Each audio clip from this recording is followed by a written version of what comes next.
수출에도 경고등이 켜졌습니다. 미중 무역 갈등과 불안한 신흥국 시장이 수출에 어떤 영향을 미칠지 분석해 보겠습니다. 최나리 기자가 나와 있습니다. 최 기자, 먼저 미중 무역 갈등 또 이에 따른 우리 수출 상황부터 좀 짚어볼까요? 네, 우선 초기에는 미중 무역 갈등이 우리나라 수출에 미치는 영향은 제한적, 다시 말해 미미하다 정도였습니다. 하지만 예상보다 빨리 세계 경제 위축이 확산되면서 우리 수출도 타격을 받고 있습니다. 특히 우리나라의 대중 수출은 27%나 차지하는데요. 관세 전쟁 이후 중국의 경제 상황이 더 나빠지고 있어서 우려가 더 큽니다. 4분기만 보더라도 중국 수출 감소로 플라스틱 및 고무 제품이 감소 전망이고 세계 보호무역주의 확산에 따라 철강도 감소할 것으로 보입니다.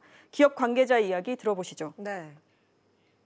미중 무역 분쟁이 좀 더 강화되고 하면 앞으로도 물동량 변화에 조금 다소 영향이 있을 수 있고 미국하고 중국만의 문제가 아니라 전 세계적인 또는 신흥 국가들 최근에 신흥국 위기감이 커지고 있는데 이 나라들의 좀 상황이 안 좋아질 경우 이 나라에 대한 수출에도 영향을 미칠 수 있겠네요. 네, 그렇습니다. 한국의 신흥국에 대한 수출은 수출 비중 변화 추이를 보면 2000년 초에 비해서 18.7%나 상승했는데요.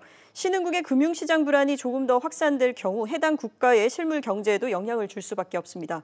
이런 현상이 이미 나타나는 곳도 있는데요. 실제 올해 들어 외채가 많은 터키, 브라질, 남아공, 아르헨티나 등에 대한 주요 품목 수출 증가율이 이미 뚝 떨어졌습니다. 신흥국에 대규모 투자를 한 기업들도 있는데 어떤 영향이 있을까요? 네, 올해 2분기 해외 직접 투자를 살펴보면요. 인도의 3배가량 투자가 증가하는 등 신흥국에 대한 투자는 크게 늘어난 상황입니다. 그런데 지금처럼 불안한 금융 상황에서는 신흥국에서 주식, 채권 중심의 외화가 급격히 빠져나갈 수 있습니다. 이렇게 되면 결국 경기가 위축으로 현지 사업체를 운영하기가 어려워지는데요. 최악의 경우 투자처와 생산 기지를 옮겨야 하는 리스크가 발생할 수도 있는 겁니다. 우리 정부는 어떻게 대응하고 있습니까? 네, 정부는 이미 지난 7월부터 실물경제 대응반을 구성해서 수출 영향을 모니터링하고 있습니다. 또 미중 수출 비중이 높은 기업에 대해 긴급 금융 지원을 확대하는 등 대책에 나섰는데요.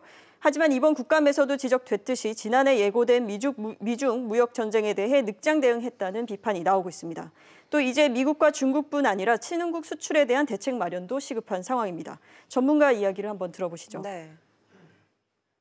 많은 경우에 경기 침체 또 경기 불황이라고 하는 것들은 현재로서는 굉장히 전염성이 강하고 그래서 다른 나라로 쉽게 전파되는 것이 네, 미중 의존도가 높은 중소기업들의 경우는 미중 무역 전쟁에 대비해 최근 신흥국으로 수출을 다변화하려는 돌파구를 꾀하기도 했는데요. 현재로서는 이런 중소기업이 먼저 직격탄을 맞을 것으로 보입니다. 그렇군요.